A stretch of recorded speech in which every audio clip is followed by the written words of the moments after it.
A really fundamental component of cognitive behavioral therapy is the idea of learning how to restructure our maladaptive negative thoughts, also known as cognitive restructuring.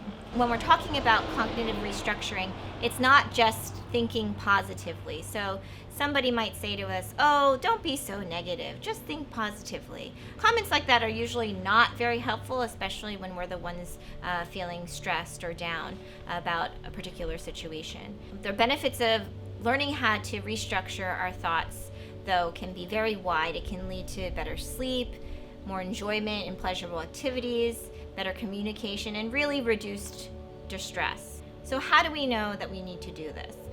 If we're feeling depressed or low or anxious or stressed over a long period of time, if we're having trouble really balancing our thoughts, if we do find ourselves going down sort of a negative spiral in the way that we react to certain stressors in our lives, cognitive restructuring can be really helpful in terms of just allowing us to build awareness, slow the process down a bit, and really find ways to be strategic and effective in terms of rebalancing the way that we think about certain stressful situations in our lives.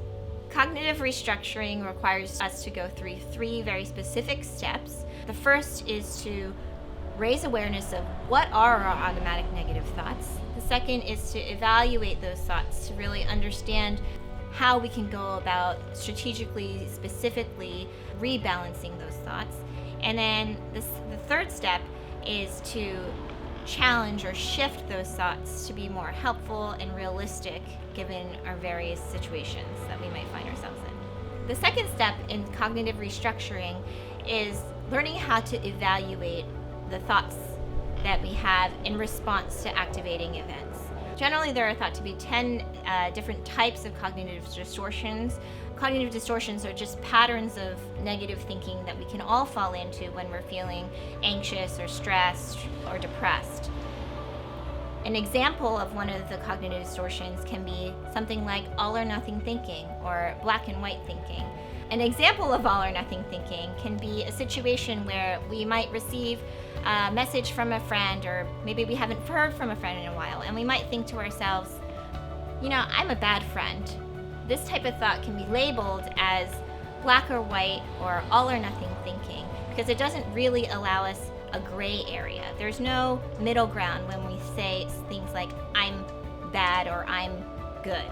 What can be most helpful in the second step is by labeling that thought as all or nothing or black or white. We can then start to ask ourselves questions like, where is the gray area? What have I done to be bad? Are there any instances of me being a good friend? Could it possibly be that I'm something in between?